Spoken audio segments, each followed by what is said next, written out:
Salut tout le monde, aujourd'hui on va parler de Lando Norris qui débutera sa carrière en Formule 1 à seulement l'âge de 19 ans. Il est annoncé comme étant le futur Lewis Hamilton par la presse britannique et récupère un petit peu le syndrome Mick Schumacher, à savoir qu'il est très exposé médiatiquement. L'occasion pour nous de repasser sa carrière en revue pour comprendre ce que Zak Brown, le PDG de McLaren, voit en lui. Tout d'abord, il faut savoir que Lando Norris et Lance Stroll ont un point en commun. Ils sont tous deux issus d'une famille riche. La fortune des Norris est estimée à 200 millions de livres sterling, certes encore un peu loin d'un Lawrence Stroll par exemple que l'on chiffre à plusieurs milliards. Et je vais vous le répéter une dernière fois, les jeunes pilotes actuels en sport automobile sont tous issus d'une famille plutôt aisée, qu'ils soient bons ou mauvais. Si vous dites que c'est mal ou que c'est bien, vous êtes hors sujet et vous vivez dans le monde des bisounours. Ces familles ne sont pas spécialement millionnaires, mais elles peuvent dépenser des dizaines voire des centaines de milliers d'euros par an pour une carrière. Et je parle bien de pilotes en sport automobile et pas en karting, c'est différent. Avec donc une famille riche, entamer une carrière en karting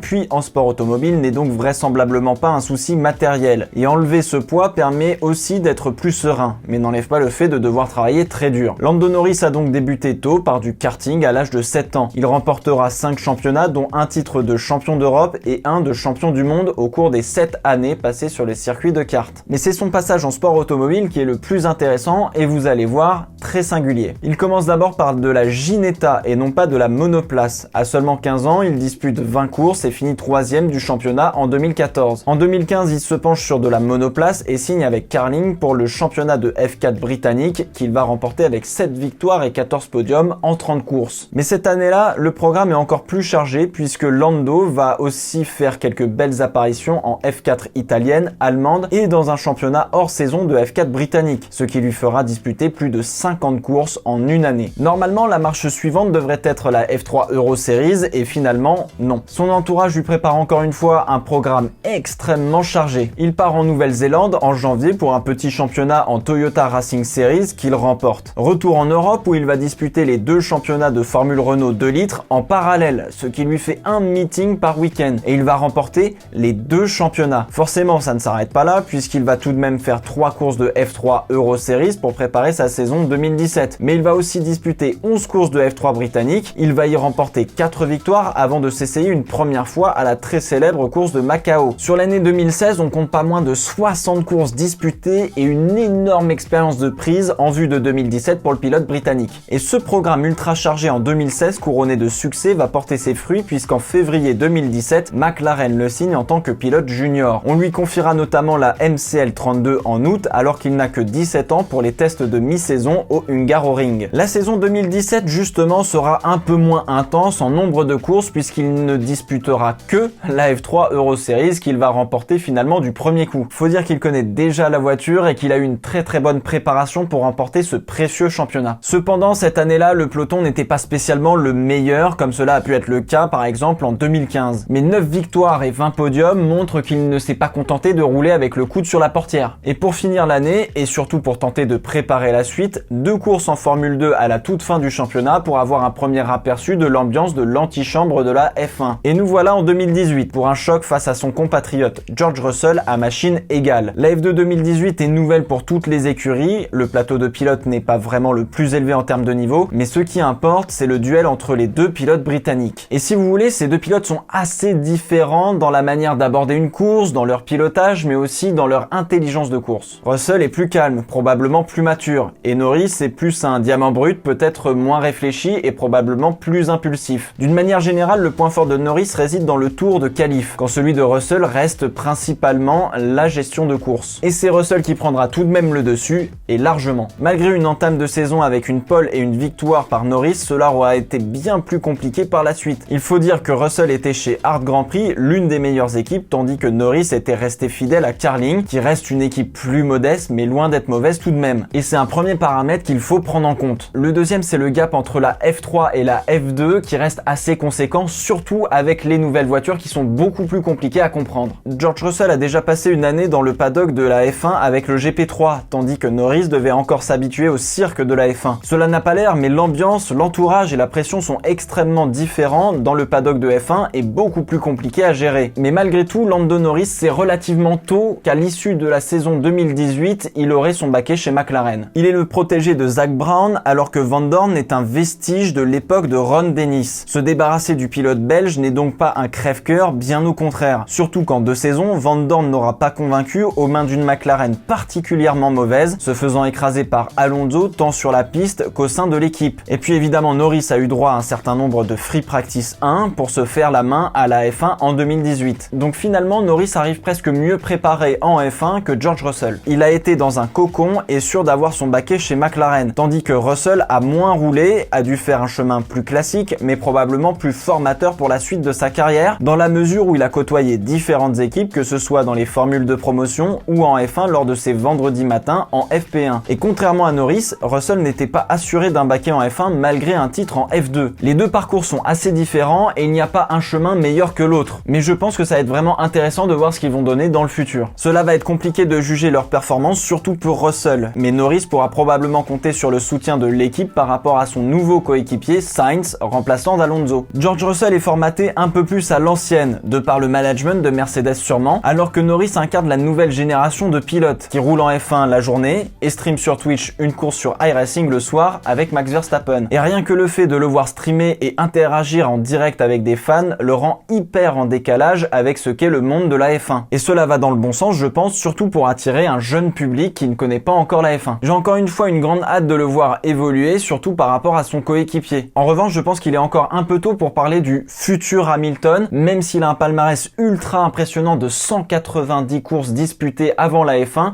dont 45 victoires. Et justement, on va avoir beaucoup d'attentes envers ce pilote, dans la mesure où il a énormément roulé par rapport à d'autres. Et donc il est censé avoir beaucoup plus d'expérience. Ceci dit, il est encore très jeune et il doit manquer encore un petit peu de maturité pour parfaire son pilotage et sa gestion de course. Et vous, Lando Norris, vous en pensez quoi ?